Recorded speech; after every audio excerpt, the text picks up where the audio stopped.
kali ini kita berada di tengah-tengah sebuah pemakaman umum yang berada di daerah Mojosari. Daerah Mojosari. Dan di sini ternyata itu banyak sekali batu bata kuno, jadi ya. fragmen-fragmen seperti ini, Mbak. Dan Iya. kita dimakan umum sebagai tradisi masyarakat Islam pada umumnya ya.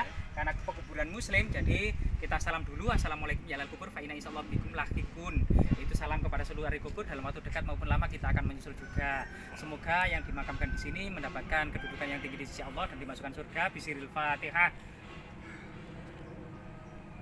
Iya, Mbak, banyak sekali batu bata kuno, Mbak. Di batu gundul itu, Mbak, boulder, Mbak, itu ada batu raksasa, Mbak. Batu bata raksasa. Loh, banyak sekali, Mbak. Nah, ini batu batanya sangat besar, Mbak, mengingatkan kita batu bata era Empu Sindok, Mbak. Tapi bercampur dengan batu bata yang tipis-tipis, Mbak ya. Berarti ini masih daerah Majapahit. Nah, batu batanya besar sekali, Mbak. Mungkin ada semacam goresan-goresan yang ditinggalkan atau semacam prasasti, dan banyak sekali dan menyebar dan luas. Kelihatannya tidak hanya batu bata kuno, artinya dahulu diduga ada sesuatu di yang sini bermakna ada semacam ya. bangunan kuno, Mbak ya. Berarti Entah itu bangunan suci atau bangunan istana gitu ya, Mbak. Oh, di sini, Mbak, itu ada kayaknya kendi. Ini kendi baru kayaknya, Mbak. Oh, yang ini. Oh, ini, Mbak ya. Ini batu loh ini. Ini batu, Mbak, Iya. berbentuk lotus atau bunga teratai, Mbak ya. Dua. Kelihatannya ini kemuncak, Mbak. Dua ini. Oh, dua ya ada di sana ya. Oh, kemungkinan nisan kubur berbentuk bunga teratai, Mbak ya. Coba kelihatannya ada kuno-kunoan ya. Pak cari yang lain, Mbak ya. Di sini juga ternyata banyak kendi-kendi ya, Mbak ya. Yang artinya sebenarnya tradisi kuno yang masih terus berlangsung hingga era peradaban Islam. Loh, batu batanya sangat besar sekali, Mbak, ini, Mbak ya. Besar ini. Ada dua berjajar dan banyak sekali bercampur dengan batu bata yang tipis ya. Ketebalan batu bata tersebut sekitar 3 cm sampai 4 cm, dan yang tebal tadi yang besar itu 8 cm, Mbak ya. Iya. Beragam sekali batu batanya, Mbak ya. Luar biasa. Loh, besar-besar sekali dan banyak sekali, Mbak. Kuat, Mbak, dengan ngangkat itu, Mbak. Masa berapa kira-kira berapa kilo, Mbak, itu, Pak? Ini sekitar 3-4 kilo ini. 3-4 kilo satu Ya. batu bata ya. Ya. Berarti teknologi dulu dalam pembuatan batu bata hingga bisa bertahan saat ini tidak remuk, termasuk pembakarannya itu Ya. sudah canggih ya. Sudah Karena canggih. batu bata besar ini sulit loh pembakarannya itu ya. Ya, sulit. Samping itu Nah, sangat kokoh. Ya. kokoh dan Tidak tebal dan seperti besar ya, Mbak. Batu bata di era Nah, ini sekarang apa? ya. Nah. Terlalu banyak dikasih garam. Ini pohon apa ini, Mbak? Ini pohon mangga ya. Nah, ini ada ilmunya, Mbak. Kalau memang ada semacam racun di makanan kita yang kemudian ternyata mungkin ada musuh itu memberikan racun di makanan kita, itu alternatif pertama itu harus mencari daun mangga. Pohon mangga. Kasih diapakan? Langsung dimakan. Langsung. Wah, nah kalau ini ternyata sampai ini lapar kayaknya. Enggak. Ini katanya untuk bisa sementara Ya. menetralisir racun di dalam tubuh.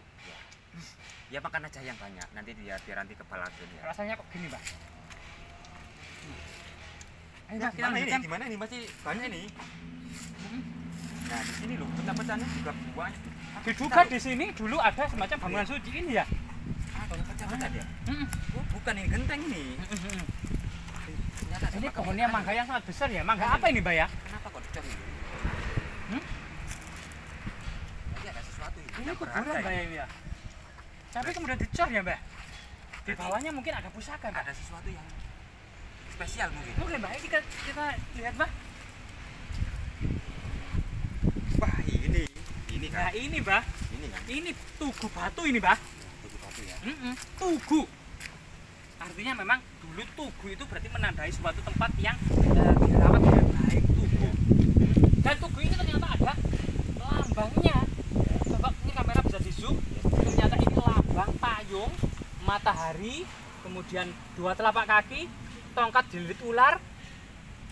Ini apa? Guci Amerta. Ya. Nah, ini enggak.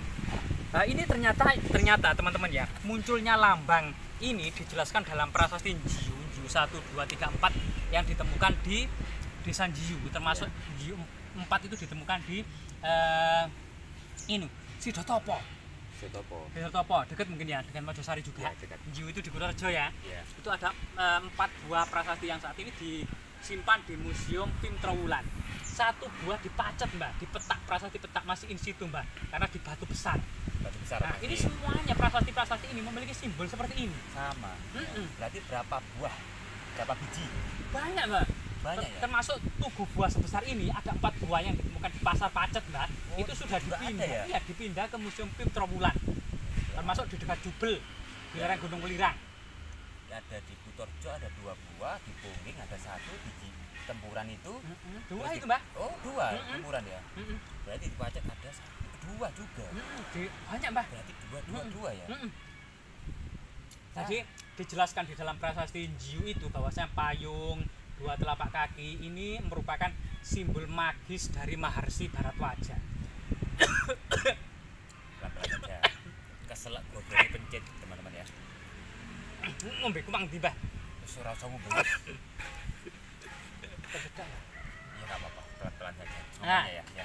Simbol Maharsi Bharatwaja. Sang resi ini merupakan ayah dari Maharsi Drona dalam epik Mahabharata. Dalam prasasti Petak jelaskan bahwasanya Sri Maharaja Girindra Mardana Dhyarana Wijaya yang seumuran dengan Sunan Giri, umurnya raja ini sama-sama bergelar Giri, itu ternyata mengatakan dirinya adalah Udopadesa, penganut agama Buddha. Nah, berarti masa akhir Majapahit dan prasasti ini tahun 1486 menepis anggapan kalau Majapahit runtuh tahun 1478. Jadi masih ada sekitar 8 tahun ya penerbitan prasasti Girindrawardhana ini. Yang kedua ada kitab-kitab yang termaktub dalam prasasti Petak, Apastamba Sutra, Bharatwaja Sutra, Catur Weda Paraga, yaitu 4 catur Weda, yaitu Rig Weda, Sama Weda, Yajur Weda, dan Atarta Weda, yaitu kitab Weda yang 4. Artinya pada abad ke-15 itu Mbak ya, ternyata sendi-sendi kehidupan masyarakat Majapahit masih berlandaskan agama Hindu dan Buddha, meskipun di pesisir utara itu sudah berkembang agama Islam. Bahkan tahun ini Mbak, tahun 1486 Sunan Ampel Raden Rahmat itu sudah mangkat, sudah meninggal. Berarti memang ada sebuah kondisi di pedalaman mulai dari Mojokerto sampai Kediri sampai pedalaman ini masih penganut agama Hindu Buddha, sedangkan Surabaya, Tuban, Lamongan, Paciran ini sudah menganut agama Islam. Ini sesuatu kondisi pada abad ke-15 Masehi di kondisi di Jawa Mbak. Nah selain itu arti-arti payung beberapa sejarawan mengidentifikasi gitu ya Mbak. Payung itu sebagai lambang pengayoman, mengayomi masyarakat Mbak. Matahari dan bulan sebagai lambung perputaran waktu selama dunia itu masih eksis sebelum kiamat atau hancur gitu ya. Itu raja itu harus mengayomi masyarakat. 2 telapak kaki artinya lambang kekuasaan dan kekuatan dari seorang raja gitu ya. Lambang tongkat gilit ular artinya lambang kematian atau hukuman bagi siapa saja yang berbuat jahat atau berbuat kerusakan. Sedangkan air amerta, guci amerta itu lambang kehidupan, lambang keabadian bagi siapa saja yang kemudian taat menaati peraturan gitu ya. Nah itu kemudian memiliki simbol kehidupan. Artinya raja juga memberikan kehidupan, penghidupan kepada masyarakatnya gitu ya Mbak ya. Luar biasa sekali, dan ini memang simbol-simbol yang harus menjadi pegangan para pemimpin kita itu Mbak ya. Seharusnya seperti itu. Luar biasa Mbak ya.